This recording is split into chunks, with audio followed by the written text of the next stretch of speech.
What's up, guys? Our good friends from Game Time are back with the channel, and we're so excited about it. And hey, what a time for them to come back on, and what a time for us to have a Game Time offer for you, because right now the baseball season is in full effect. And who doesn't love enjoying America's game? Well, with the Game Time app, you can enjoy America's game and save money while doing it. So go to the Game Time app right now. Sign up using my promo code DCTV.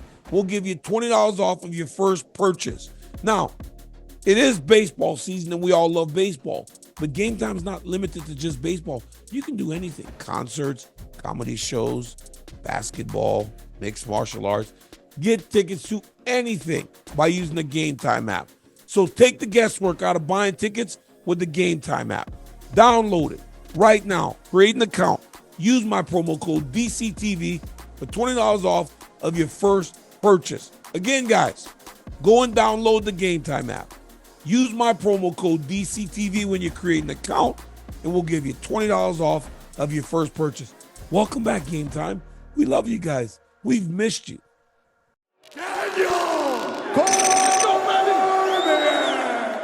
Another episode of Funky and the Champ. I'm fat. Jamal's like skinny fat. Right? You're skinny fat. Take it back. Today I chose violence. I'm suing.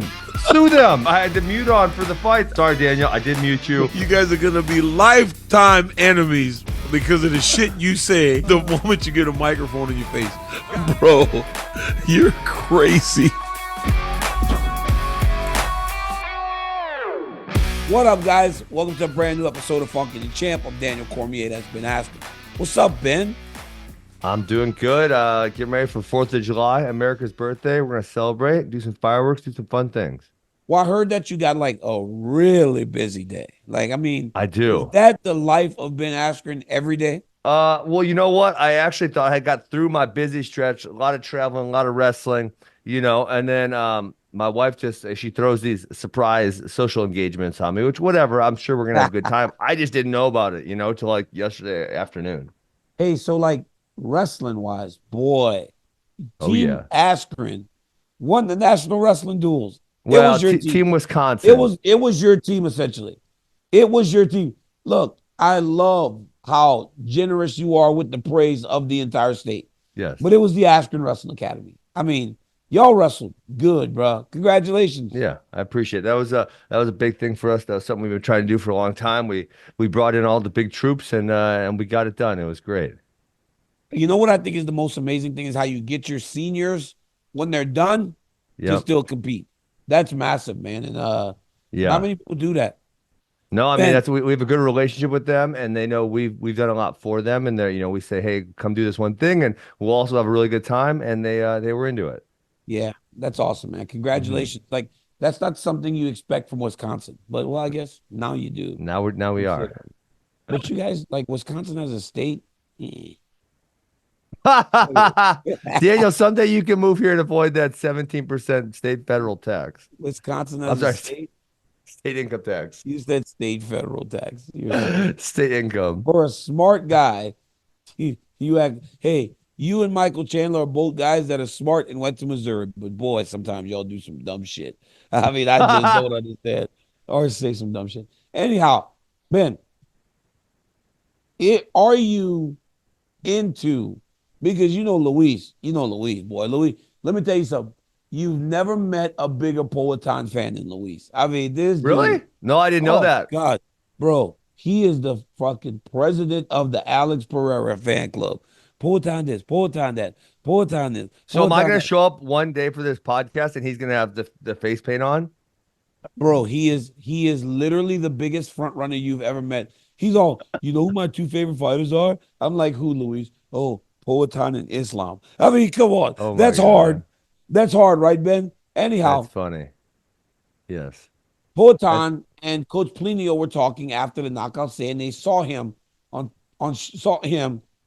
I'm talking about Jiri Prochazka on social media doing something and said, I'm going to head kick him. Ben, does it work like that? I mean, does it work like that 15 minutes before a fight? You see something on the internet that you can just implement it? Or does it feel like to you this is something that he might have been working on and doing, and it showed itself So he took advantage because Luis is Yeah. all in. Luis believes that this just happened on a whim. I'm not so sold, if I'm being honest. I'm not. So I would say I'm in the middle somewhere because I have had instances like that before where I saw someone do something and not in wrestling, not in fighting, but I said, oh, we could take advantage of that, right, as a coach and say, oh, But Ben, 15 minutes before you went out there to wrestle, well. So the other difference is, with me coaching all my guys, the other high school kids, I've never seen them before, right? So it would be the first time I see them, and I'll say, "Oh, there's that thing," like. Whereas Yuri is like he's probably watched a lot of his film. He's already fought him before. He's been training for this fight, and so it's like I feel like there's probably already some things he was picking up on, and maybe that was just like a quick reminder of like, oh yeah, that's going to be open. And at the end of the day, there was a lot of other things working for him also. Like there was a lot of things working for him, so that wasn't the only thing working for him. he did everything right in that fight. I mean, Yes. Yuri had no moments. It's really odd how you have a fight between two fighters that have already fought, and the fight looks completely different. The first time, Yuri had moments. He had takedowns. He was able to take him down and hold him down. He was able to strike with him. This time, I don't even know. Did Yuri land a significant strike? Do you recall Ooh. him landing a significant Well, strike? significant strike. I always hate that it's called a significant It's such a strike stupid, because bro. on the scorecard, it's anything that is not a jab is a significant strike, which doesn't feel right at all. Um, Does the jab not hurt? well, Seems pretty sometimes the damn jab significant hurts, to and me. sometimes an uppercut misses or hits you up here, it doesn't hurt. So yeah, I mean, feels like a weird terminology for significant strike. I get in trouble for that a lot. A What? lot. Where I get mad about the takedown. Mm-hmm. I get mad about the takedown because I don't agree with the terminology. So they get Mm-hmm. mad at me about that. Because that mat return is considered a takedown. That is one. And Yes. also, a takedown doesn't count unless you hold them there for a second. Correct. Yes. But if I pick you up and I throw you to the ground, that's a takedown. You and I both know that. They If I'm do? They behind you, count that in UFC? no, they don't. That's Oh, okay. why I Yeah. get mad. I'm like, well, that's a takedown. So when Colby Covington and Kamaru Usman were wrestling, he hit that double leg. He Yeah. runs Usman down to his hip, and then Usman turns and stands up. I Pops right think up. that's a takedown. They said it's not a takedown. So Ooh, that's I why don't know. So I mean, I actually kind of a little bit agree with them because like in mixed martial arts, I don't think a takedown should count. Like, the thing I hate so much, and I don't know if it's Joe Rogan or Anik that's guilty of this, but so they always say something like maybe you can get a takedown at the end of the round to steal the round. And it's like yeah, if you get a takedown with 10 seconds left, it shouldn't count. Like it should count for nothing because you've done nothing with it. that's me. But and I also say That's that you. when No way. I also say that when shut up. I also say that when Are you a we're in a broken record round, right now? huh? Are you a broken record? I also say that when shut up. When we're in a very even round and the round is tit for tat and it's 50-50 with 20 seconds left and someone secures a takedown, I feel like that separates them from their opponent and Really? wins them the round because there is no difference in the striking. There is no Yeah, difference in the damage. There is no difference in some rounds. So something has to differentiate the two. That's sure. the takedown. Okay. Yeah, I feel like if someone gets a takedown and they do nothing with it, it should have No, really, I and hear this you. coming from a wrestler, it should have very minimal value. Like I would rather someone take me down and not punch me at all than like get a really hard leg kick even, for example. Yeah, yeah, you're right. But You're surely right. like a body kick or so, hard punch, I would much rather get taken down and have them not punch me than, get one of those things happen. Ben, is Alex Pereira living in a world where he's just benefiting from being there at the right time? Because you go back 5 years in this division, the top five is myself, wrestler, Jones, wrestler, Yes. Bader, wrestler, Yep. Rumble Johnson was a wrestler, Yep. Phil Davis was a wrestler. Is he benefiting from living in the right time right now? Because his top five is Yuri, striker, Jamal, striker, Rakic, striker, Ankalaev, is a bit of a grappler too, but he's mostly a striker. Yeah, not grappling heavy. Exactly. Yeah, this is Daniel. It's weird, because one of the things that you would say about mixed martial arts, or that you generally thought, which now he is, I mean, he's going up there on like the all-timer list at this point. Yes, he is. And it's wild, because one of the things you would have said previously is, if someone is so specific with one genre, they're gonna fight someone who's gonna have, like, a rock thing about rock, paper, scissors, right? Yep. And they all beat each other. You're gonna fight someone who's different stylistically from you at some point. But he's this far in. I mean, he's 2 belts in and many defenses in, and he still hasn't fought a really good wrestler. And I don't it's think weird. there is. I don't think there is any. Well, it's weird. I mean, that would go to another Tell point. me Is like, one, Ben, in the top 10. well, let me ask you this. Why are really good guys choosing not to wrestle at this point? That one's weird to me, because, say 10 years ago-ish, right? There was all these high-level wrestlers coming in, and now we don't see all that many high-level wrestlers making the transition, so you're not going to get them at the top of the That's division. what I was saying. Like, where are all the kids? Where are all the people that wrestle that weigh 230 pounds? Yeah, for real. Like, seriously, because tell me the top 10. I bet you could pull up the light heavyweight top 10 right now in the UFC. I will do it. When you look at that and you look at the people there, they don't seem to have many matchups that will cause him a ton of problems. I bring this up because of this. I don't know if he wants to. I don't know how long he can run this type of string together, because everybody he fights will have to strike with him. And when you strike with him, it is proven time and time again that he knocks you out. Yeah. So if you don't have that ability. Daniel, you look at 185 and 195, there's not really a person in the top 10 in either division that is like you would say is a super high level wrestler and uses it a lot in mixed martial arts. Yeah, and it's weird because they just don't exist. Yeah, heavyweight, that's not really the case. Blades shoots a lot of takedowns. Aspinall does. Aspinall can wrestle. Almeida Blades can wrestle and grapple. Jones can wrestle. Almeida can wrestle. Yeah, Those but at guys 85 and 205, it's thin. Who's 205 top 10? We got Alex, Yuri, Ankalaev. No, start at 10. In TV, you always 10. Go backwards. Okay, sorry. Anthony Smith. Anthony Smith. Who does think he could beat him, but I'm not Anthony certain about Smith's that. my boy. He is not in the top 10 after last weekend. Okay, well, he is. I'm on the website, and he currently is. So he's number 10 after that fight he had last weekend. I don't know. Maybe they haven't updated. I'm not certain. Okay. Bro, so Smith, Ozdemir, Roundtree, Walker, Krylov, Rekic, Blachowicz, Hill, Ankalaev, Prochazka. I mean, I guess Jan Blachowicz can be considered a guy that wrestles. He's not grappling heavy. I'm just saying, though, when they fought each other, he was able to take him down and control him. Well, and so that's the thing that feels so weird about Pereira is like I said, you kind of have to start putting him in the all-timer category when he's won multiple belts, defended titles. But then you think about, okay, well, Jan's not really a good wrestler and took him down and kept him down the whole round, right? The whole round. Izzy, who's not a wrestler, took him down and kept him down for a significant amount of time. Izzy can wrestle a little bit. A little bit. And so you think like, okay, if he fights a really good wrestler, this may be a problem for him. But then you look at the rankings, to your point, and you say, but there are none. Are there any guys in that ranking that you would consider favorite to beat him? I mean, Ankalaev odds, he's a plus 130 dog against Ankalaev. Yeah. Is that the only one? I'm in for Ankalaev. And we've talked about this many times. I am kind of against the champ thing. I loved it back in the day when George St. Pierre and Anderson Silva, when they fought everyone in the division, they cleared out their divisions. They beat everyone, right? I'm all in for that. So there's still some guys in here he hasn't fought. And he's it seems to be one of the only champions currently who wants to be really active. Like he's very active.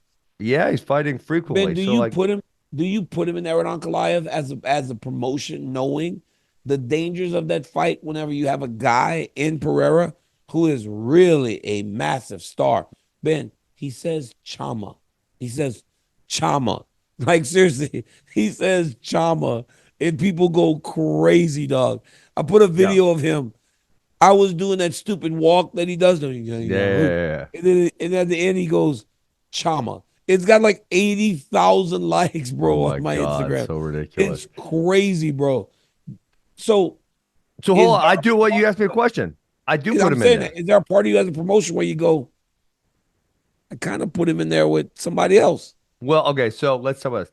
The UFC does and has try to move people up the rungs faster. Sean O'Malley kind of had a nice path. Alex Pereira had a nice path to Adesanya. They do this. But the one thing the UFC, to my knowledge, does not do It's protect you. is protect. And listen, they might give you a more favorable fight one time, right? They might say, oh, Yeah. let's jump this guy because this one's going to be big money or whatever. But they're not going to do it over the course of 3 or 4 or 5 fights. They do not protect you. Remember there's that famous Vince McMahon quote that he said about mixed martial arts, which was funny. He said, they'll never make $1 billion because they can't control the outcomes, right? So they can't Yes. make the stars. Star building. Star Yes. building. But they've done it. So I don't see any reason why they wouldn't change. And like I said, they might pick a couple opponents, but they're not going to protect him for a long time. He's going to have to fight the best guys in the division or bump up. And, honestly, Aspinall is a significantly tougher fight He's than so anyone in his dangerous. division. Aspinall for him is so dangerous. Yes. Aspinall for him is so dangerous. He's so big and he's so good at everything. I Yes. don't know if that. Hey, but I tell you one thing. Jones said now he might stick around because he goes the options are looking great.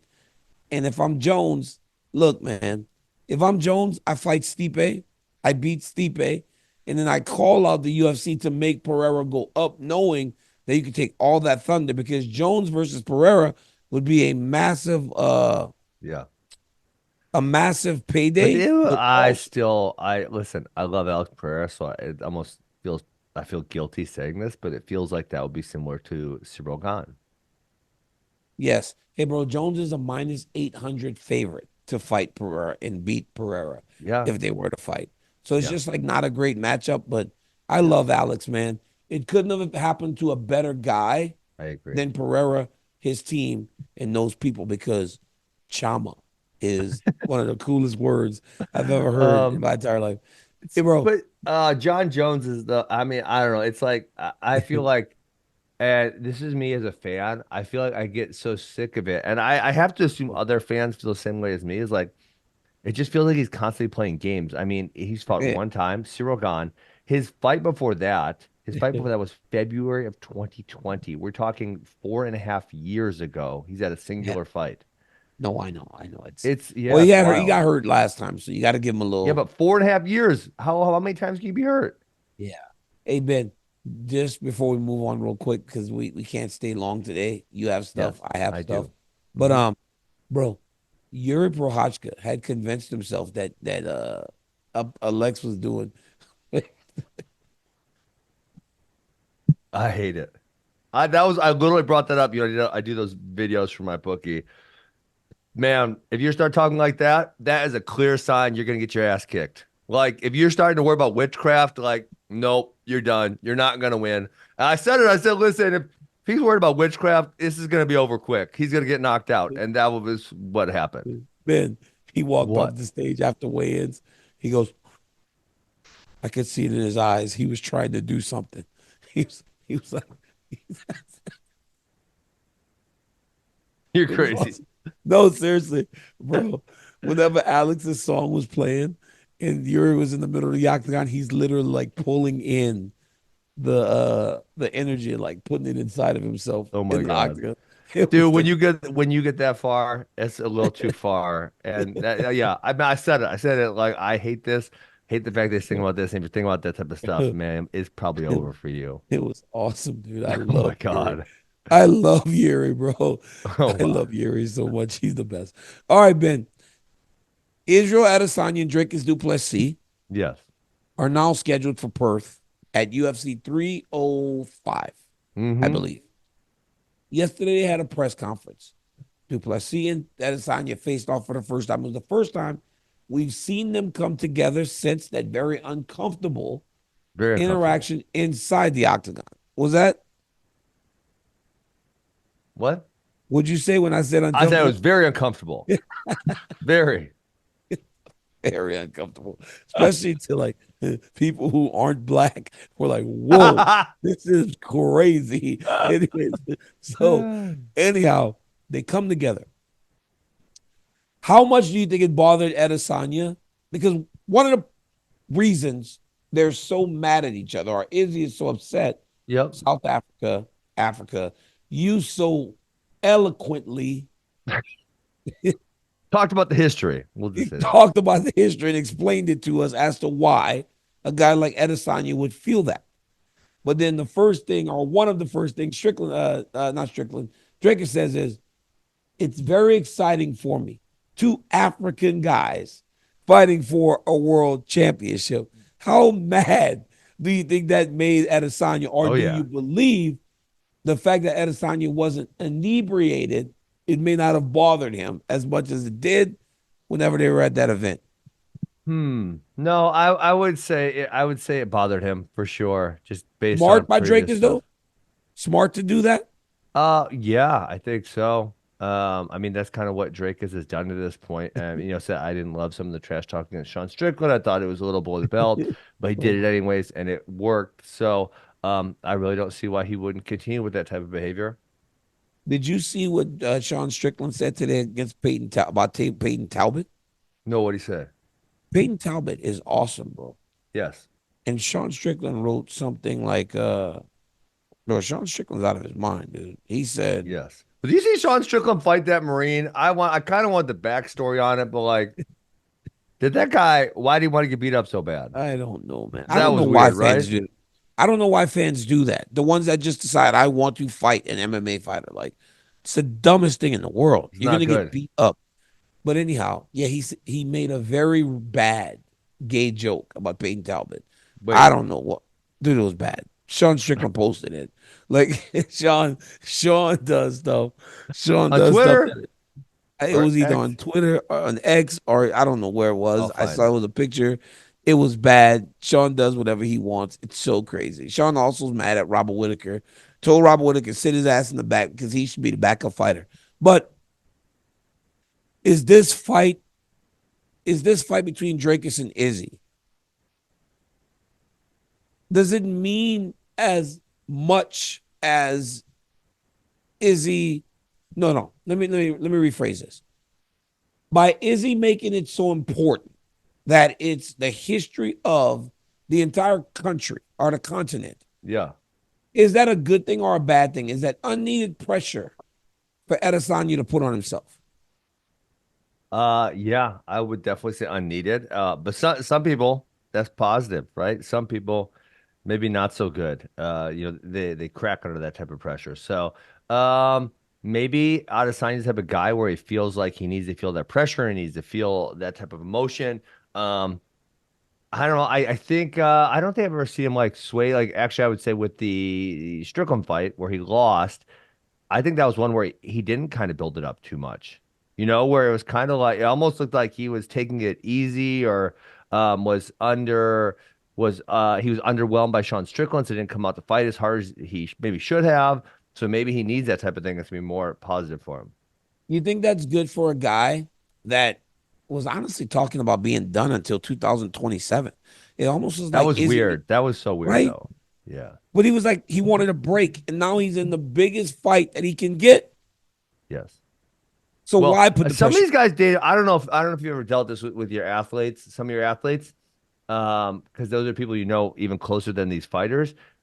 Some do just say some wild things, and you have to be like, "Come on, man, you don't really. That's dumb. You don't really mean it.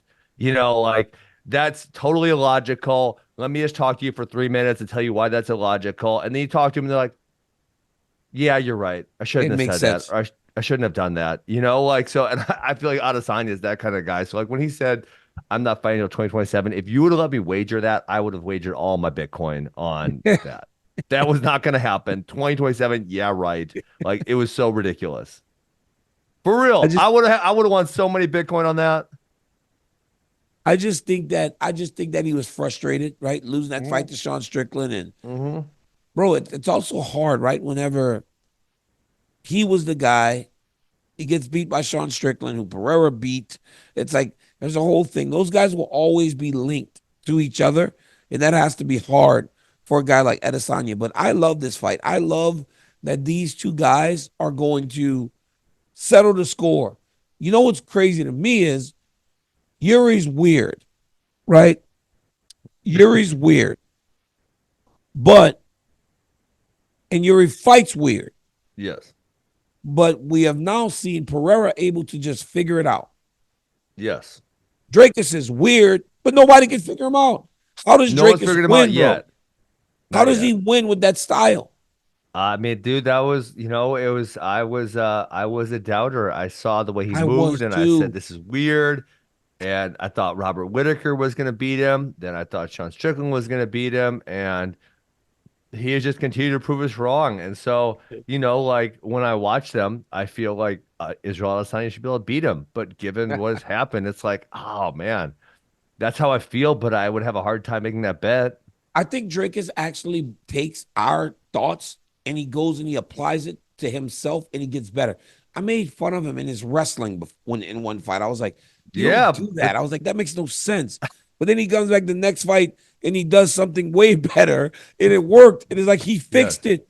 It's like he fixed it from fight one to the next fight because he wanted to prove that he could do it. It was crazy, bro. He's a good champion, and I'm excited about that one in Perth. And also, you actually got me an appearance. So for the first time, I feel like you're giving me something, whereas I'm usually always giving you stuff in this relationship, man. They say funny. hand come, hand go in relationships. Unfortunately, it hasn't been that way for Ben Askren and I. Hey, Ben, I know you got a real busy day, my brother. Yes, sir. Thank you for doing the podcast, dude. We always enjoy it.